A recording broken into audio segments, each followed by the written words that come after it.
Hi, everyone, and welcome to episode 183 of the Tick Bootcamp podcast. The title of today's interview is Pastoring Lyme, an interview with Pastor Dan Price. My name is Richard Johannesson. And I'm Matt Sabatello. Matt, this is a very interesting episode with a Christian pastor who went on this spiritual, emotional, and physical journey that was triggered by Lyme disease.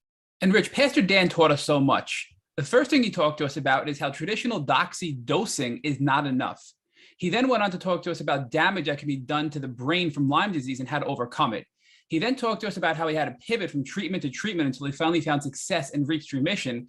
And he even touched on the sexual transmission of Lyme disease. And Matt, the most beautiful part of the story was the transformation Pastor Dan had gone through. He became a more empathetic pastor because he had his own emotional challenges that were triggered by Lyme, and he discovered some new talents where he is now a professional photographer. So without further ado, Matt, I'm happy to introduce Pastor Dan Price. Hey, Pastor Dan, and welcome to the podcast. Thanks for having me. Excited to be here. We're really excited to have you. And just so that we can first identify why I'm calling you Pastor Dan, please share with our audience what you do primarily. I know you have a couple of jobs, but talk to us about your main job.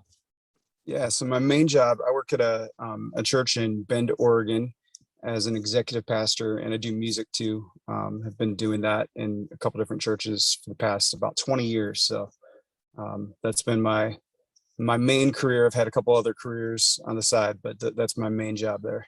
Well, talk to us about your secondary career, because we actually discovered you through some of the great work you're doing as a photographer and what you're posting on social media.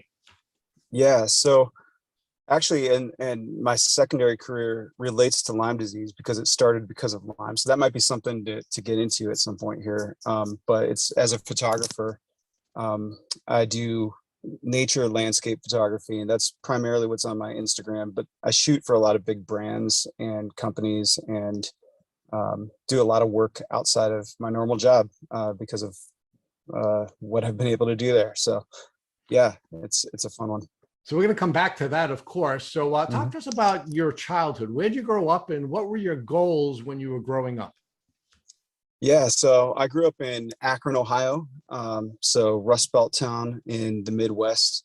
As a kid, basically wanted to be a baseball player my whole life. So until I had an accident in high school, broke my back, and fortunately, I wasn't gonna make it as a pro baseball player anyways. But that sealed the deal with me. So just kind of had a normal, average, everyday lifestyle. Played outside a lot because this was before the computers existed, but we didn't have computers, we didn't have cell phones, so it was outside with the neighborhood kids playing baseball on makeshift field almost every day. So basketball if it was basketball season, football if it was football season. But as far as growing up, all I thought about was sports. So and outside stuff. That was my life. So as an athlete and an outdoorsy kid, were you aware of ticks, and did you take any precautions to protect yourself from getting Lyme disease during your childhood? Not at all. No, I don't think I actually had heard of Lyme disease until I became an adult. So as a kid, that wasn't even on our radar at all. No. So let's talk about your college educational experience. Where did you go to college and what did you major in? Yeah, so I went to a small school called Cedarville in Ohio, and I majored in communications and had a few different minors, all humanities based, because I was I leaned artistically, but then ended up doing some business stuff as well, and starting some small businesses and things. So communications, it was a major that I felt like I liked all the classes. It wasn't something that I had a dream to go into radio or newspaper or anything like that. But I just liked persuasive theory and rhetoric and the study of how people think and how you persuade people and what's going on behind the words that people are using. So during your undergraduate experience, did you learn anything about ticks and Lyme disease? And were you, again, aware of any steps that you should be taking to protect your health from coming in contact with ticks? Not at all. I had heard of Lyme disease by that point, but I didn't even know what it was or how you got it at all. So And looking back, it's kind of a shame because I know that where I was in Ohio, there's a lot of there are a lot of ticks, there's a lot of Lyme disease, and so no, it was not something that my community talked about. That I didn't have friends that I knew that had Lyme or that talked about it at all. So where did your life and your career take you after you graduated from college? Yeah, so after that, I started doing ministry stuff, which was for me not something that I ever wanted to do previously.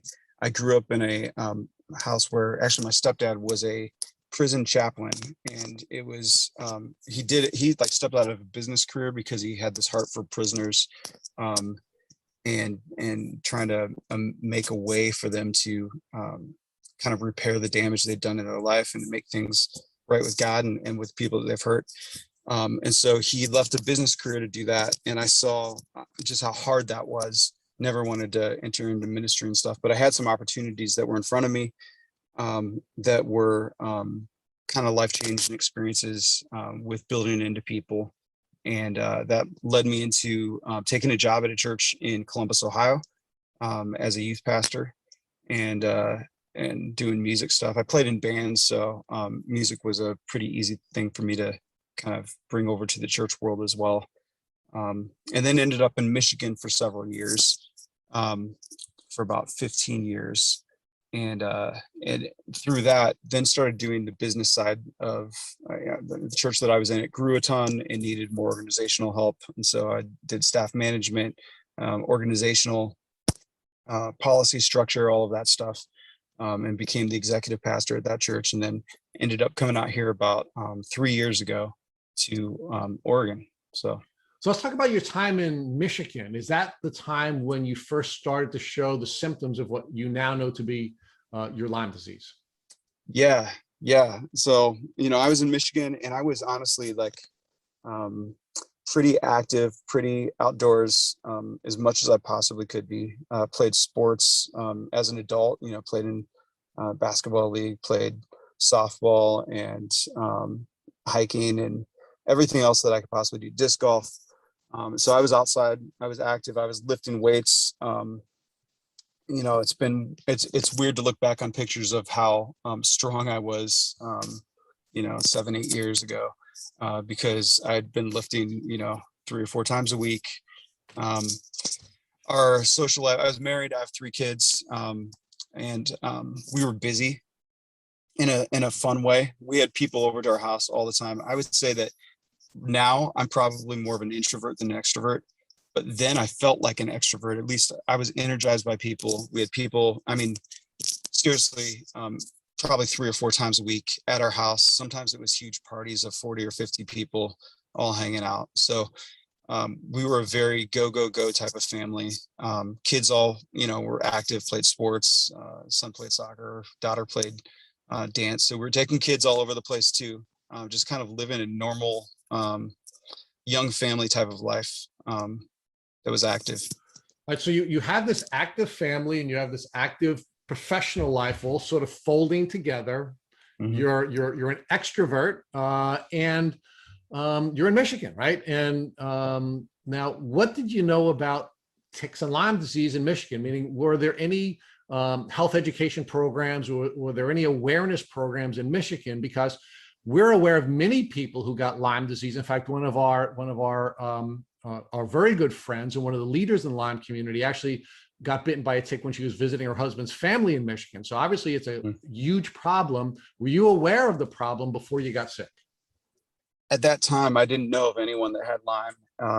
And again, it wasn't something that I heard anyone talk about. Wasn't it? And at that time, I honestly didn't even know that it was a tick-borne illness.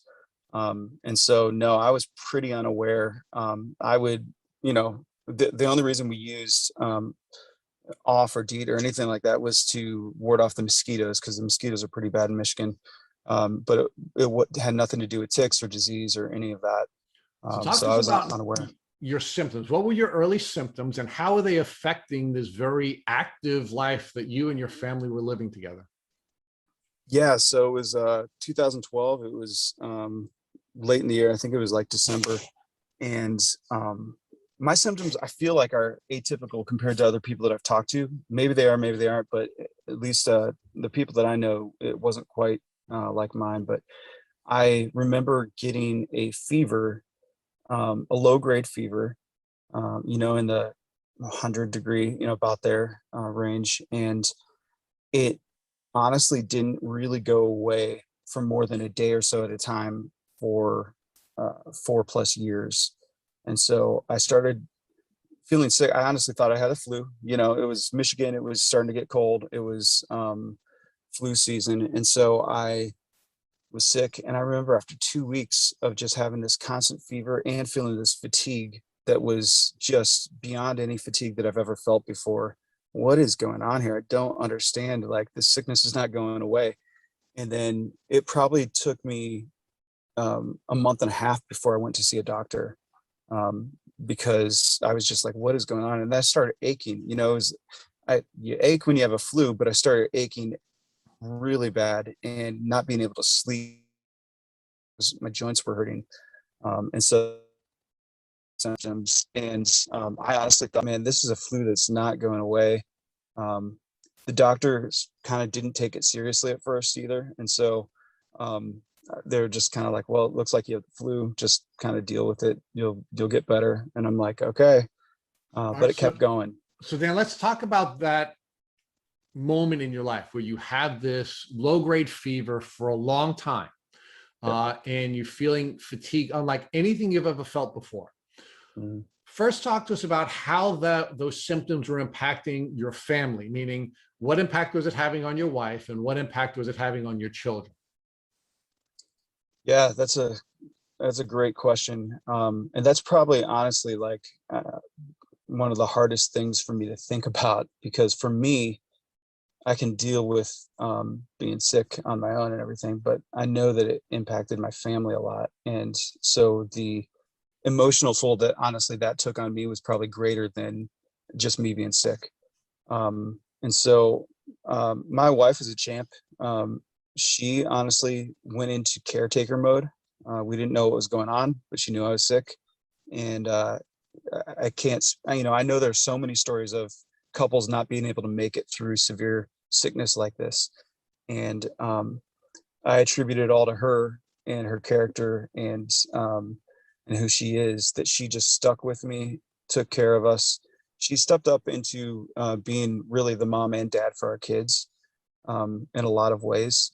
Well, give us some detail on that. So yeah. your wife, how did your wife's life change as a result of now having to become your caretaker when you were dealing with your Lyme disease symptoms? That's a great question. It changed a ton. So she, I would go to work and I was honestly like so sick that I felt like, you know what, maybe I shouldn't be working, but I had to provide for my family. And so I just went to work every day, even though I felt terrible. And so she did everything else though. She was working as well. And so she was working for a financial planning agency. But she would take the kids to all their sports and school and pick them up and drop them off and arrange everything and think through everything. I didn't realize it at the time, but my processing was becoming slower. And so she was honestly taking over the processing of our family schedule and all of that for me. I would come home and honestly just be so tired. I would go to bed and try to sleep on the couch so that I was around the family, even though I wasn't able to get up and really do anything. But she would basically cover for me. And so she did all the parenting. If there's discipline, she would talk to the kids about what needs to change. If there was fun stuff that, they honestly, as a family, did a lot less when I became sick. And so, but the kids did need to have some fun in their life. And she would take them out on her own, maybe with one of her friends, and, go to the water park in the summer or whatever it was. But she basically took over as the parent. And so for me, the kids knew I was sick. They were gracious with me, honestly. They were great. My littlest one, so he was born in 2012. So just a little bit before I was sick. And so he would come and just sit with me on the couch and that was easy. The two older ones, I honestly felt so bad that I couldn't engage in ways that they experienced love. And so like playing, being active with them, just doing things outdoors like they would have loved to have me do. So that was tough, honestly. So for me, mentally, emotionally, seeing my family not have me at 100%, but instead probably at like 20%, was a tough thing for me, knowing that my wife was carrying double the weight of parenting and also taking care of me too. So she, we would share duties, and then as far as the house and everything, all the chores and everything that you think of doing as a family, it was all kind of on her to carry. So talk to us about the emotions that you were feeling as a result of your wife essentially becoming the sole parent and the sole caretaker of your house. How did you feel emotionally? Yeah, I mean, I felt guilty, honestly. And I know that it wasn't my fault that I was sick, but I felt guilty, and there's nothing I could do about feeling that way. So I saw what she was doing. Um, I knew that I could never repay her for what she was doing. I knew that she wasn't doing it because she uh, was just doing it out of duty, but she loved me and loved our family and wanted to. So that almost made it harder, just seeing her attitude through it. Um, but it was tough because she was tired too. I mean, when you're a caretaker, you become really, really tired really quick. And I think she was dealing with her own stuff that I couldn't even engage and help her with because of the toll that it was taking on us as a family. Now, do you believe your wife was suffering from caretaker burnout at any time? And if she was, how did that affect you emotionally? Yeah, I think she was, especially like in the latter years of me being really sick. And for me, that was at the point that I was becoming cognitively slower and less aware of anything, honestly. And so looking back, I can see how it affected her. But I also feel like I was just barely surviving. So it was hard for me to even like engage in understanding what was going on around me. Um, but she did have some really, really great friends. And I can't say this enough. Like, we are just thankful for some of the community that we had. We had some amazing friends that saw where we were, that took care of us in the middle of that. So I felt like as I was being cared for by Suzanne, she was being cared for by our other friends in ways that I didn't know until I looked back and was kind of out of that season of just being really slow and not being able to process well. Um, So we had a let's, couple. Oh, go for it. I'm sorry. Let's talk about how you felt as a parent. Now, you were feeling guilty as a result of not upholding your part of the bargain with your wife in your marriage. How were you feeling now that you were unable to be the parent you wanted to be? Yeah, I mean, the same. I felt guilty, and at the same time, I knew it wasn't my fault, but it, uh, I felt guilty that I wasn't more available for sure. I know that there are so many situations where parents do have a choice to engage with their kids and decide not to. And for this, it was tough for me to want to, but not be able to. And so even now, honestly, I feel like some of my kids lost some of their childhood experience of having a dad. And I can't make up for that, but I do try to be really intentional, engage with them because, my oldest one's 17 now. And so he's almost out of the house. And um, my daughter is 13. And so I want them to have a childhood where they look back and they said, my parents did everything they could to be involved in my life. There was a season there that my dad couldn't, but when he could, he engaged. And so I didn't want that to honestly become a habit that kept living out because I feel like you could get out of the habit of what it means to be a dad by being sick. And then once you feel better, you could kind of stick to your own, you could be more selfish, honestly. And I felt the temptation for that. But I've really wanted to choose intentionality with my family and with my kids. What impact do you believe that the emotion of guilt that you are feeling as a result of not being able to uphold your obligations to your wife and not being able to uphold your obligations to your children had on the development of your illness? Yeah, that's a good question.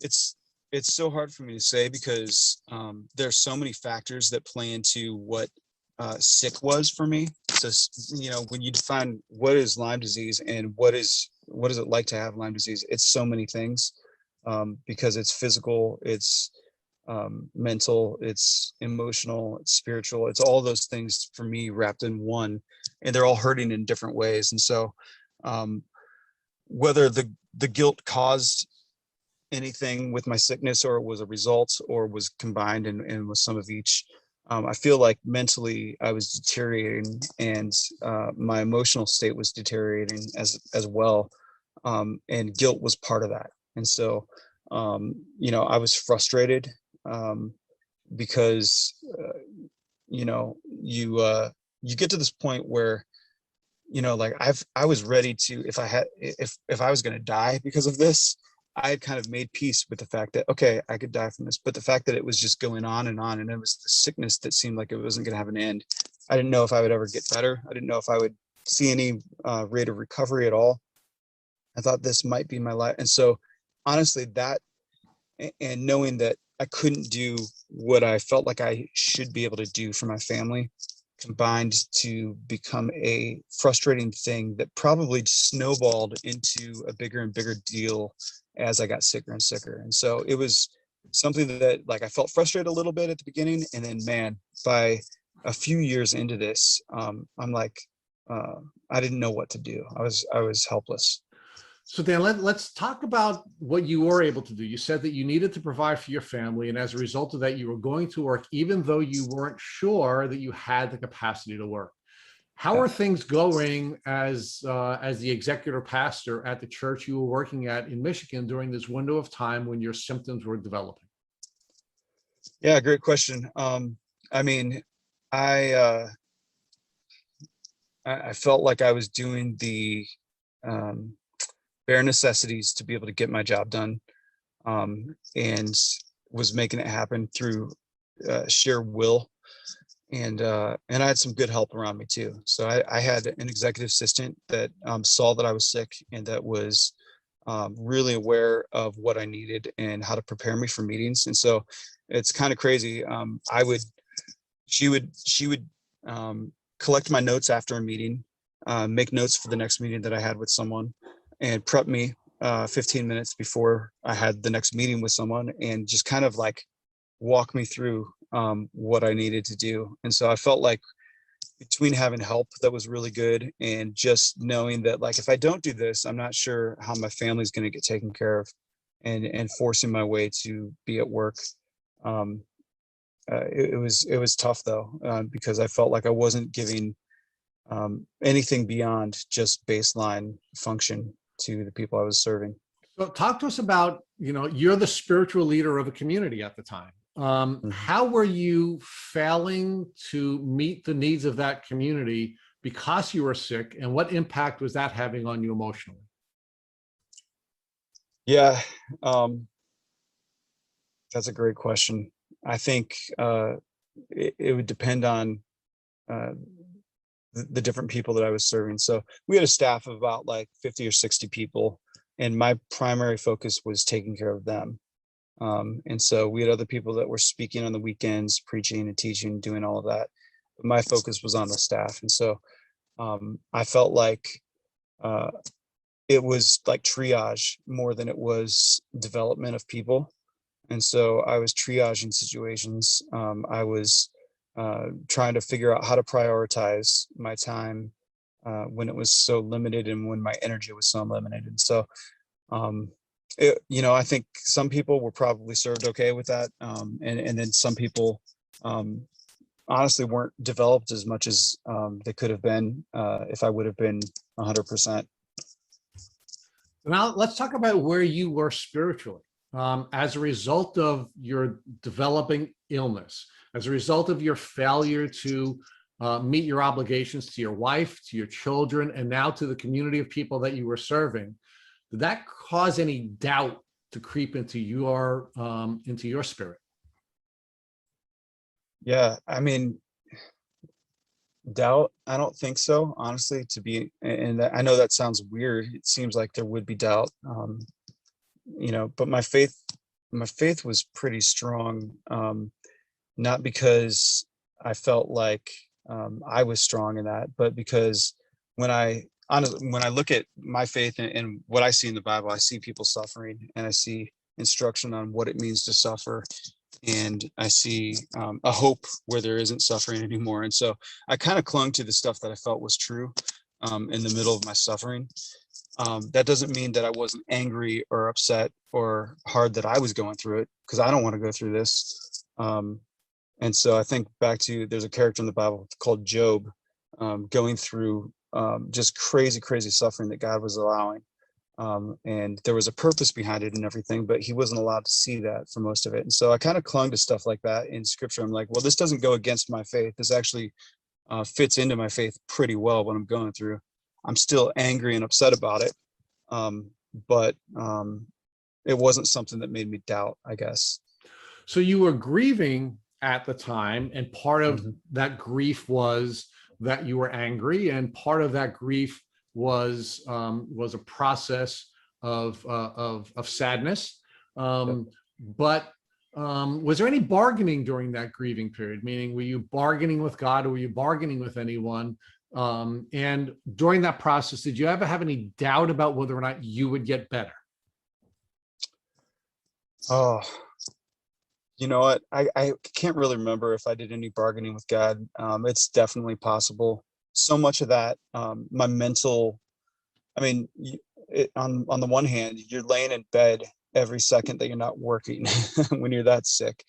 And so you have a lot of time to think and everything, but your thoughts aren't that clear. And my memory wasn't very good. And so I'm not sure exactly what kind of thoughts I had pertaining to, making a deal with God. But I definitely felt like I wasn't going to get better for almost the whole time. And so my whole thought process was like, I'm not going to get better. What does that mean for the future? I was okay with, I was honestly, and I don't mean to be flippant about this. I was honestly prepared to die if need be, but living forever with a sickness like this was way worse than that in my mind. If it was going to be, man, I have 40 years of being sick like this. Oh, I didn't know how to face that. And so I did feel like if that was the answer that, after talking to all these doctors, if that was going to be the answer that they were going to give me, I didn't know how I was going to deal with that. So then talk to us about how many doctors you saw and what type of diagnoses you received prior to receiving your Lyme disease diagnosis. Yeah. So I probably saw 4 or 5 doctors before I actually got a Lyme um, diagnosis there. And, my first doctor, he was my primary care physician. He's a great guy, but he hadn't previously seen Lyme patients that he knew of. And so that wasn't on his radar. And instead, he tested me for every conceivable cancer that was out there. Because they saw, honestly, when I went in, after that first time, I went back in, a few weeks later. I was like, I'm still sick. I still have the flu, or don't know what to do. So he started doing blood work on me and testing me for cancers and um, lupus and cat scratch fever and a couple other diseases that I can't even remember. Everything turned back negative. So it came back to me negative, and it was kind of crazy. I went to a podiatrist because I had joint pain, especially in my feet, that wasn't allowing me to sleep. And I was told by the podiatrist, it looks like you have arthritis, but you're only, 35. So this doesn't really make sense. Um, I had kidney stones and thought maybe this fever is being caused by some kind of infection. And so they looked at that, blasted the kidney stones, and then nothing changed. And so I kept going to different specialists based on the symptoms that I was seeing. None of them really tied it together to this is all the same thing, or this is all kind of related. And so there's a reason for this that's bigger than kind of what we're seeing here. Frustrating for sure.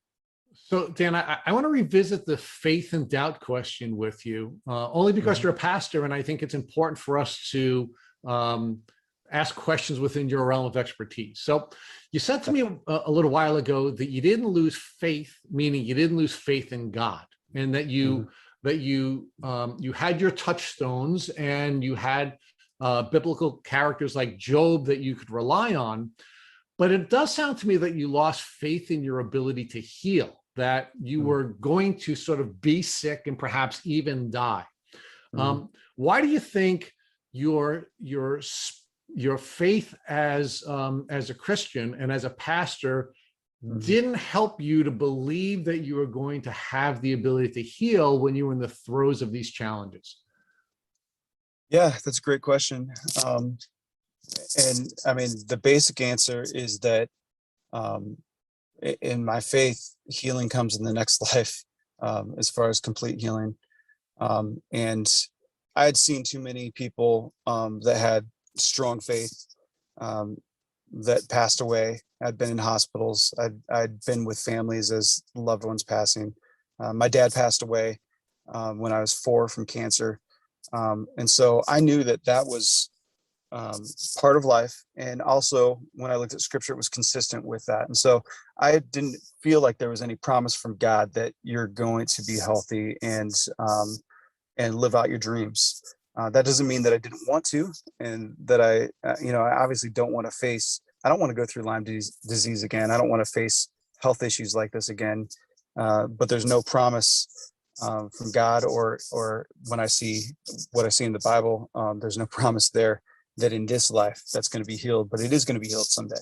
And so that's where my hope was. Now, when you were going to all these doctors and you were not getting a diagnosis, what impact did that have on your faith? And did you believe that that was consistent with the promises or the lack of promises about the ending of suffering that you were reading in scripture? Yeah. I don't know if it really, I know it's weird to say, I don't know if it really had much of an impact on my faith. Because I feel like I'd seen this before with other people, and I wasn't special compared to the people that I've served, or the people that have gone through hard things. But did you believe your suffering had some purpose? I mean, when you were in the throes of this and you were feeling terribly and you were failing your wife and failing your children and failing the people that you were serving at work, I mean, did the suffering have some purpose in your mind? Yeah, so that's a great question, because I felt like for a while I didn't know. And so that's hard if you feel like you're suffering needlessly and you don't see a purpose in it. And sometimes I don't know if we get the answers on this side, but there are many things that happen that I do see a purpose for my life, something that came out of that changed who I am, that changed the people around me. And so I am thankful for that. I'm going to ask you to pause on that for a minute, because we are going to talk about that. But I just want you to just sort of bring us back to what you were feeling when you were in the throes of your chronic disease and you don't have a diagnosis and you're failing everyone and you're feeling guilty. Did you feel at that moment that there was a purpose for your suffering, or did you doubt that? Yeah, I doubted that. I didn't know if there was. And so where I didn't doubt that, my faith was real and that God was real, I did doubt that, like, all right, this may or may not have any purpose at all. I'm just struggling to survive here. I don't see, I mostly see people hurting around me because of my sickness. And so you're in the depths of despair there. You're just thinking like, there's not anything that I wake up and feel like, oh man, this was a good day. This was, everything was hard. And so even the things that were moments of joy, or something that happened that was good, it was still, you're sick while you're in the middle of that. If a kid is achieving something at school or sport or something, that's awesome. It's fun to see your kid be happy in some way. But man, I feel like I'm dying here. I feel like I'm unable to get better and can barely function and can't even celebrate with them the way that I want to. So yeah, absolutely. There were probably years in there where I didn't know, man, does my suffering make sense at all? Does this sickness have any purpose? So, Pastor Dan, I want to go back to your primary care physician who tested you for cat scratch fever or Bartonella, which is a co-infection or a tick-borne illness that goes along with Lyme disease. Yeah. Did your primary care physician or any other doctor think Lyme in parallel to cat scratch fever? No, Lyme wasn't anything that I recall being part of the discussion at all. And I know it wasn't something that I was tested for at that time. And so I wasn't part of it. Did you have cats? Did the doctor ask you your history about, being around animals and being scratched by a cat? What led your doctor to think cat scratch fever? I'm not sure. I think by that time, that was probably one of the later things that he like threw into the mix of get tested for this, because we had run out of every other kind of cancer that he was looking for. We'd gone through pretty much the whole list. And I think he was just trying to do due diligence and go through more. So no, we didn't have a cat, we didn't have pets. And so there wasn't any, that wasn't even close to the first thing that he tested for, probably because of those reasons. Did you get any diagnosis before Lyme disease that you thought might actually be the real cause behind your illness? Yeah, the one that I was most hopeful for, that I was like, this could be the answer, was having a kidney stone. Because I was like, okay, I did read that you can get infections if the stone is in a certain spot, and that can cause fevers that are ongoing until you get it taken care of. And so for me, that was the one. And my doctors honestly were pretty hopeful too, like maybe this is the thing. And so that's the other ones. I honestly had no idea. Cancer, I had no idea if those were going to be something that came up positive or not. I was kind of hoping for anything to honestly be true, so that we actually had an action plan and knew what our next step was. Not knowing was harder for me. So how long was it until you finally got your Lyme diagnosis? It was 2 years. And what doctor or group of doctors eventually diagnosed you? Yeah, so my primary care physician referred me to the Bourne Clinic in Grand Rapids, and they do a lot of different types of care, but they do a lot of preventative care too. But I went in my first meeting with Dr. Bourne. I told her my symptoms, and she immediately went to Lyme. She said, "This sounds just like Lyme." So clinically, off the bat, she thought it was Lyme.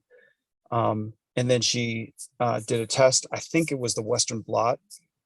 Sent that away, and it came back positive a couple weeks later. And so I met with her again, and I honestly, like when she said, "Okay, I've got some news for you.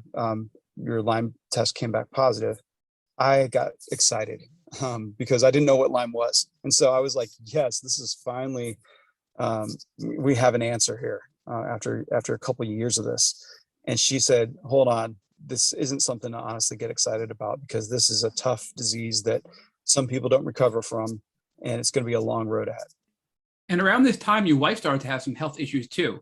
So talk to us about your wife's health issues and how they connected and correlated back to your health issues. Yeah. So, and this was a little bit after I had, this is probably a year later, but my wife started getting sick, and immediately went to the doctor, and the doctor said, "We need to get a Lyme test on you because of your husband." And so hers came back positive as well. And at that time, the doctors that we had talked to said that Lyme wasn't sexually transmitted, but or they didn't know if it was. But looking back, it seems like that happens all the time. And so that's my best guess, because she never saw a tick either. She wasn't outside as much at this point in our lives, because we were just trying to take care of ourselves. And so that's my guess at how she got Lyme. She was really sick. Fortunately for her, she honestly got really sick really fast, which led us to the conclusion that she has Lyme, and getting that test and everything, and getting treatment right away. She went on oral antibiotics, just kind of your typical doxy, but with more, I think double the dosages that they're used to giving out. And she was better within several months. And so the weird thing, which I hated seeing her sick. At the same time, she was able to feel what it is like to have Lyme, to feel really sick. And so we were kind of in it together at that point where we both felt like, okay, we both know what this is like. This sucks. We don't dream this on anyone. And she was able to kind of empathize with me there. So how long was your wife on doxycycline for? Yeah, I think by the end of her treatment, it was probably close to a year that she was actually on it. She stayed on after symptoms were gone because doctors wanted to make sure that they had kind of overtreated it to make sure that there wasn't hidden bacteria there replicating that was going to come back. So now circling back to your Lyme journey, were you treated with oral antibiotics as well? Yeah, so actually, by the time my wife was treated, I was at a different doctor. At the Bourne Clinic, they did a lot of things that seemed to work well with other people that just didn't work well with me. As far as there was IV blood treatment where my blood would go through this IV light and kind of clean the blood, kill bacteria, and come back inside me. Acupuncture, did a bunch of diet things, did vitamin C IVs as well, which some of that stuff made me feel a little bit better and could have contributed to my health. But at the same time, none of it really helped me get better. I was still in some ways, I felt like physically, maybe I was improving a little bit, but my mental state, my cognitive impairment was getting worse. And so I ended up getting referred to another doctor. And that's kind of where I ended up seeing some progress. So Pastor, while you were doing this IV blood therapy, diet, acupuncture, and IV vitamins, were you also taking oral antibiotics? Yeah, I was doing oral doxycycline, and they switched it up a couple different times to see if I had different reactions to different antibiotics. And I can't remember the name of the other drugs, but they did switch it up a couple times. And so, no, I wasn't seeing progress though. I just wasn't really making a big difference in my health and wasn't getting better. So why do you think your wife got better on doxy alone, and yet you were on doxy and some other treatment protocols and you didn't get better? Do you think it's because it took you longer to get diagnosed and your wife got a much quicker diagnosis and therefore she was more likely to heal from the disease?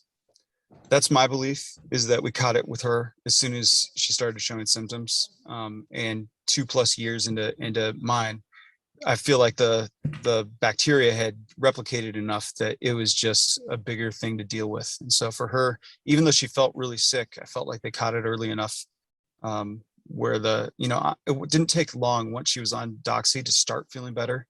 And so even though it was a year-long treatment, it was still something that she saw progress pretty immediately with the doxy. So let's talk about dosing for you. So you mentioned earlier that your wife was treated with more than the recommended dose of doxy. So we know that typically people are prescribed doxycycline 100 milligrams twice a day for a total of 200 milligrams daily. What dosing was your wife on, and what dosing were you on when you were doing your first treatment for Lyme disease? Yeah, so we were both on double that. And that was based on being on forums where we were talking to other people with Lyme at that point. And everyone was kind of saying, if you really do have Lyme, you should do double. And so we were doing 200 milligrams twice a day for 400 a day. Now, were you doing anything else to combat the gut health issues that come along with antibiotics and possible other complications that can come from antibiotics? Or were you just focusing on antibiotics at that time? I was on a crazy diet, lost a ton of weight, which I didn't really have much weight to lose at that point. And so I was not eating anything that caused inflammation. And so it was really, really, raw foods. It was a bunch of pickled foods, pickled vegetables and stuff for the gut health. And that's kind of it. And I mean, it was like bone broth and pickled vegetables for a couple of years. And I'm not sure if that was, I think probably for my gut health, that was probably good. I do think I probably underate and lost strength that maybe was bad for me in a sense too, looking back on it, because I felt like I was withering away and maybe could have used some more protein during that. So how long were you on this treatment protocol for before you realized it wasn't working? You had to pivot to something else? About a year. So I was on for about a year, and I felt like the doctors were doing everything that they had seen work and knew how to treat me for, but it just wasn't happening for me. And so that's when I heard stories. I knew two people, or I met two people that had gotten completely better and had Lyme's very severely, were in bed and were now living normal lives. And so that's what led me to the next doctor that I saw. So he was near Detroit. He was kind of this mad genius type of infectious disease specialist. And because of his treatment stuff, I don't know if I want to name his name in this episode, but it was there were many stories of people that got completely better by going to this guy. I at first started and he did a bunch of testing just to make sure that what he saw was the same thing that my previous doctor saw. And then he put me on oral antibiotics, and he kept giving me these cognitive tests. And I didn't really understand why. I mean, you could tell that I wasn't processing right, but I kept, for whatever reason, passing these tests that he was doing. Looking back, I knew that he actually wanted me to fail the test. And so I eventually did fail it because I was having a really bad day at one of my visits with him. And he said, "Okay, now we're good to go." I'm like, "What do you mean by that?" He's like, "Now we're good to go." And so he ordered a MRI or CAT scan for my brain, and he found a sinus infection, which is what he wanted to find, so that he could then treat me with IV antibiotics for that. Earlier on with your doctor prior to this, you mentioned that you got double the recommended dose of doxy because that's what you'd read in the forums, and that's certainly a lot of studies behind that, including Dr. Burascano, that indicate that's the proper dosing for Lyme. But how did you get your doctor to prescribe that and risk their license potentially, and also setting up all kinds of red flags about you getting double the dose of doxycycline? I don't know. They just did it. I talked to them and showed them the posts from the Lyme forums and some doctors that were saying that this was the correct protocol, and they just did it. So I don't know what they had to do on their side of things to get around that or to make that okay, but I appreciate that they tried, that they did it. Pastor John, for those who are listening and need a Lyme literate doctor and are desperate to get help, can they DM you? Can they contact you? Can they email you to get the name of this doctor who helped save your life? 100%. Sent many people to him. Yep. It just seems so bizarre now that this mad scientist doctor who is known to have cured many people of Lyme disease and helped many people with Lyme disease, that he was waiting for you to fail a cognitive test. Then he wanted you to have a sinus infection so he can get you IV antibiotics. And was this all just to game the insurance companies? And I shouldn't say game, but just to get you the proper treatment because current rules and regulations wouldn't allow it for chronic Lyme. So we had to find another way to get you the treatment you needed, sort of off label for Lyme disease. Sadly, yes. And he never went into any of that because I think he was protecting himself and probably protecting me too. But yeah, looking back on it, it's 100% because chronic Lyme, one, isn't covered by insurance, but two, isn't something that I don't know if he was able to treat off label like that. And so I think he was risking himself in treating me. And so my gratitude to him is huge because that's what ultimately ended up working for me. It's wild that you can get IV antibiotics, no questions asked, for a sinus infection, but when you're suffering from late stage Lyme with crippling fatigue and people that are bedbound can't get IV antibiotics, but somebody with a sinus infection can. That's just sort of mind blowing from our perspective. Absolutely. So talk to us about the process of now getting a PICC line put in, what that was like for you, and now getting the IV antibiotics administered.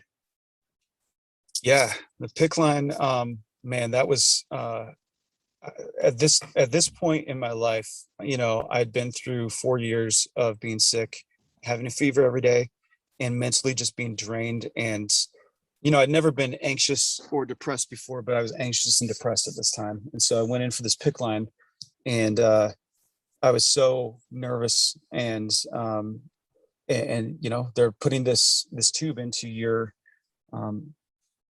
arm that goes all the way to your heart to feed the antibiotics, and that process was, it was probably one of the most difficult things for me to actually go through, because I just felt like, I mean, I don't know. It was so nerve wracking. I was anxious. I was not handling it well at that point. Looking back, I feel like today I'd probably be fine if I had to go in for that. But the mental state that I was in, it was tough. And so they put the PICC line in, and then basically they had a nurse show up to my house once a week and change my bandages and show me how to administer the IV. And so every day for about 7 months, I sat for about 3 hours while antibiotics dripped into my body. And so kind of an intense way to take care of this, but I appreciate that they were able to do it. So Pastor Dan, we know you didn't make much progress the first year with the oral antibiotics and some of these other alternative treatment protocols. Talk to us what it was like in the beginning days, the first few days, the first few weeks. Were you noticing anything at the early stages of getting the IV antibiotics? Yeah, so I herxed quite a bit, which means that I had a crazy response. I felt like my head was like not, I mean, I was already, cognitively impaired, but I felt like I was out of my body in some ways, dizzy. I had vertigo, and the doctors just told me, "Hey, you're gonna feel weird. It's just kind of push through it. We're gonna keep going." And so, yeah, to me, after reading everything that I've read, that was in some ways encouraging, but it's a little bit scary too, because some of it is like, is this an allergy in response to these antibiotics coming in, or is this actual herx? And so it was herx, and so it's kind of weird. But if you are going through a process like that, I do want to encourage you to be patient with it if you can. I've known people that did IV antibiotics, they started herxing and immediately stopped treatment. And for me, if I would have done that, I feel like I wouldn't have seen the progress that I saw. So Pastor Dan, do you think that the IV antibiotics would have been as effective if you didn't do your previous treatment with the oral doxycycline for a year, in combination with your acupuncture and your diet and the UV blood therapy? Or do you think that all of that was sort of a wasted effort and you would have gone right to the IV therapy from the get-go? My honest opinion is I would have gone right to the IV therapy from the get-go. I don't know if those were wasted efforts, honestly, or not. I didn't see much progress, and the progress that I saw with the IV was pretty immediate. And so for me, I know that worked. And it seems like that's not the story for everyone else. And so I feel like it would be bad stewardship of me to tell other people that, man, you have to follow my path in this. What happens is people reach out to me because I've gotten better, and they want to know exactly what I did, and I tell them, but I'm like, but this may or may not work for you. I just don't know enough about the science. I'm not a doctor. I'm not able to give you more insight than the fact that I was sick. This is what helped me. So let's talk through the rest of your IV antibiotic journey. How long did the herxing last, and when did you start to feel better on the IV antibiotics? Yeah, so I think I herxed for, I don't know, 2 weeks probably in the beginning, and then honestly immediately started feeling somewhat better. And so it started happening fast. I feel like the fevers were completely gone after 2 months of that. And I still was weak from just being sick for so long, but as far as like symptoms, my joint pain was pretty much gone after 2 months. And it was pretty quick in my mind after being sick for almost 5 years at this point, to feel like, whoa, in 2 months, this IV has really done some work, and I'm at least close to being better. So how long in total were you on IV antibiotics for? I was on for 7 months. And so, and I feel like 4 months I felt like better. And then my doctor just said, let's go a couple more months just to make sure. I don't want to go through this again with you. I don't want you to have to. And so they did the same thing that they did with my wife with the oral antibiotics. They just said, let's make sure that we kill the bacteria here. And so we're going to go a couple extra months here. And so that's what we did. Now, was it the same antibiotic? Was it the IV ceftriaxone, or was it a combination of different IV antibiotics that they were sort of cycling or changing up for you? It was a combination of different, and he mentioned the biofilms and the fact that the Lyme would adjust to the treatment, and so he was trying to trick it. In my mind, it seemed like he did that pretty well because he had figured it out, and it started working pretty fast. And so it was every couple weeks he was changing up the formula they were sending me. So what were you doing for your gut health at this point? Were you doing anything else now that you're on the IVs? Because they're even stronger, or were you just continuing on with your strict diet and, you know, pickled foods and things like that that were helping balance out your gut health to sort of counter the damage being done with antibiotics? Yeah, I was doing that and drinking probiotic drinks, and so we were doing kombucha and other drinks that my wife was she's a researcher, so she was finding all these different things, and I probably had more probiotic in me than anything else at that point. So she was taking care of me with that stuff. So it sounds like about 4 months into the antibiotics, the IV antibiotics, you were about 95% better, if not in full remission at that point. Yeah, I believe so. Yeah, it seemed that way. So my final question before I hand it back over to Rich is, I know you talked about earlier that you saw a brain injury focused therapist who helped you overcome some what you think may have been brain damage from Lyme disease. So talk to us about how you think you got the brain damage, and second, how this therapy helped you. Yeah. So we had a friend that worked in the medical field that referred me to this, and she mostly worked with brain trauma, ex-military people who had been hurt in combat situations.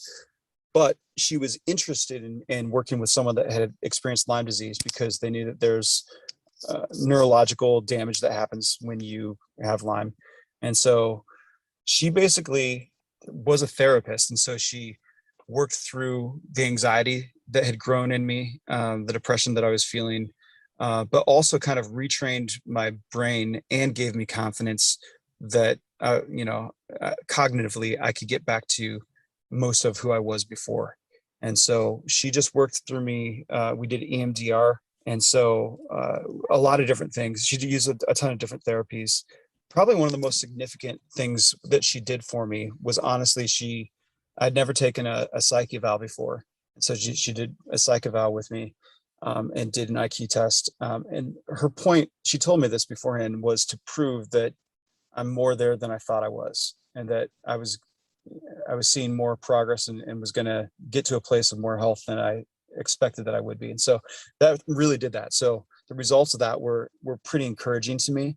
And so that might have been the best part of the therapy, honestly, just her encouragement through that stuff. She did a bunch of other treatments that were for sure helping my brain come back to where it needed to be. But that was a unique piece to this too. That's a type of doctor that I'd never seen and had never experienced therapy or treatment through that stuff, but it was super helpful. So then let's talk about your faith journey when you're going through now the healing process. What impact was the healing process having on your understanding of the role that suffering was playing in your life? And when did you begin to believe that you could heal? Yeah. Let me take that second one first. I think I began to believe that I could heal when I talked to those two people that had been to this doctor and they had gotten better. Because up to that point, every single person that I'd talked to who had Lyme still had Lyme, and they were still sick and they were still battling it. And so I was honestly more depressed with every person that I talked to. And when I talked to them, and they didn't know each other, and they both had the same doctor. So that was encouraging to me. This isn't like some scam they're setting up on me.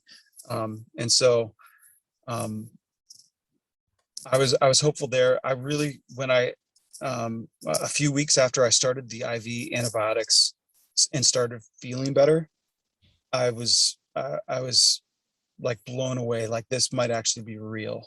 I might actually be able to gain health back. And so for me, that was when I started believing. As far as the suffering, I'd say there are multiple things that happened throughout my journey that caused me to feel like, okay, there's a plan for this, there's purpose for this. It's not my plan or purpose, but maybe it's God's plan. Um, One of those things was photography came out of this whole thing. And my primary care physician had told me, because he saw me just wasting away, he said, you need to do something active. Go walk for 20 minutes a day if you can. Even if you're in bed the rest of the day, go walk for 20 minutes. So that's what I did. I walked for 20 minutes a day and took my iPhone and started taking little pictures of just, a trail that I was on or something. I was exhausted, but then I posted that to Instagram, and for whatever reason, those pictures started getting like little bits of attention, and friends were encouraging and telling me that you have an eye for this stuff. And then I had a friend loan me his camera. So the first camera that I ever shot was a first generation Canon 5D Mark One, 12 megapixels. It's not as powerful as my iPhone is now. But I was stood on this hill and there was a storm coming in, and underneath the storm was a sunset. And I took this picture and just thinking like, this is a pretty cool shot here. And this is gonna go well on Instagram. And so I posted it up there and was contacted by an insurance company. And they said, hey, we saw your picture on Instagram. We're doing a new campaign. Could we buy that from you? And so I'm like, sure. And I'm like, how much? And they're like, how about $500? And so I'm like, absolutely. Like, this is like not my job at all. So the fact that you want to buy this picture for $500 is great. Well, that picture ended up being their 100-year anniversary whole big marketing campaign. And it was on billboards across the country. And so I had friends that would send me, they'd be in California and they'd send me a picture of the billboard. And I was on a trip to the Badlands in South Dakota and saw a billboard and took a picture of it. And so it was this crazy thing that kind of led to a side career of working with a bunch of brands and restaurants and lifestyle products and all kinds of things. And so tons came from that, which it wouldn't have happened without Lyme disease for sure, because it came from taking those 20-minute walks. So I did a gallery that I called Prescribed Walks. That was kind of basically all these pictures that were taken on these walks that I was told to take by my doctor. And so that came out of it. Honestly, a lot of relationships with people that had Lyme disease came out of this too. Some of them are stories that were encouraging, where I was able to help them get treatment. And then some of them were, I talked to this one lady, she was in her mid-50s. She called me because I was a pastor and because I had Lyme disease. But she was 14 years into having Lyme and really sick, couldn't get out of bed at all, and was honestly dying. And she didn't want my advice on treatment or any of that, but she didn't know many people that had been through similar things. And her husband encouraged her to call me and say, hey, can you ask this pastor to pray with you? And so I spent several weeks, once a week on the phone with her, just talking through how she's doing and praying with her. And she eventually passed away. And so some of that, being able to be there in situations that were important in other people's lives, I wouldn't have had the empathy or the experience or the knowledge or the understanding to sit with people in the middle of some of what they were going through. So looking back, you see a ton of different things that kind of came out of this that were encouraging to me. And I see a plan and I see a purpose. Talk to us about what you've learned about yourself, meaning what traits, what God-given traits do you have, or what pieces of your creativity that you now understand that you would never have understood had you not gone through the suffering of Lyme disease? Yeah, I feel like this might not really answer your question, but I feel like I've slowed down intentionally now because I was moving so fast before Lyme disease. And so I felt like our lives were really almost hectic. I was kind of a workaholic, but also like did a ton of stuff with our family too.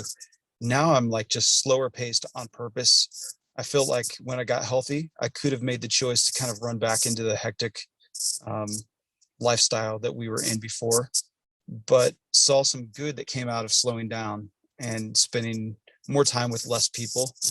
And so for me, that's been a product of this.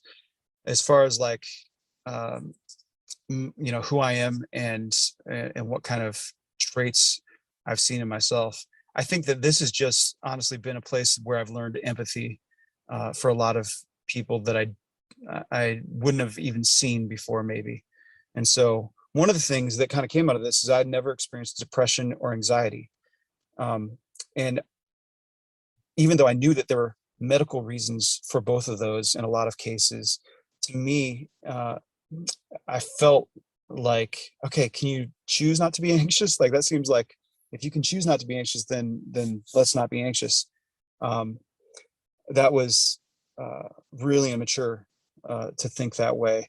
And seeing how my brain disability through Lyme disease impacted my anxiety, and being sick for that long impacted my depression, helped me to have empathy and sit with other people and be patient with other people and love on other people that were going through similar things, even if it wasn't caused by Lyme disease. It could be a variety of reasons, but it kind of allowed me to sit in that mess a little bit with people in a way that I think's been super helpful for me as a pastor to be able to do. Pastor Dan, let me ask you the final question that we ask all of our guests on Tick Boot Camp.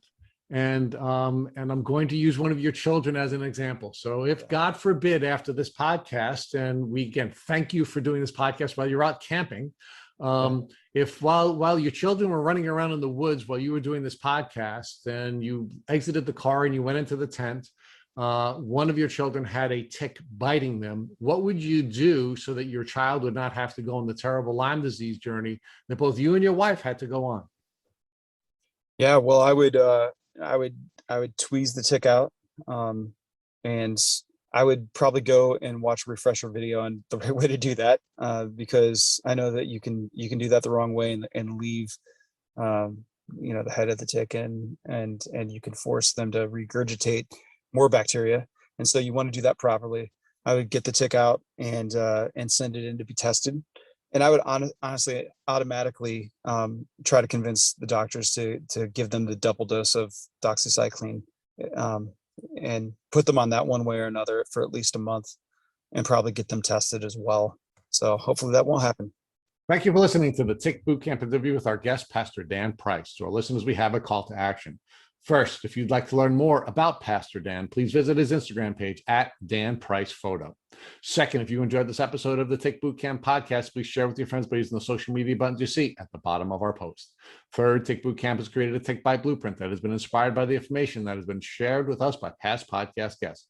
We urge you to visit our website at www.tickbootcamp.com to view the blueprint. Please note we would appreciate any input or any improvements you would like to share. Fourth, don't forget to subscribe to this podcast on iTunes, Google Play Music, or Spotify to get your automatic episode updates of our Tick Boot Camp podcast. And finally, we thank our community for your comments on our past podcast episodes. Please take a minute to leave us an honest review on iTunes, on Instagram, or on our website.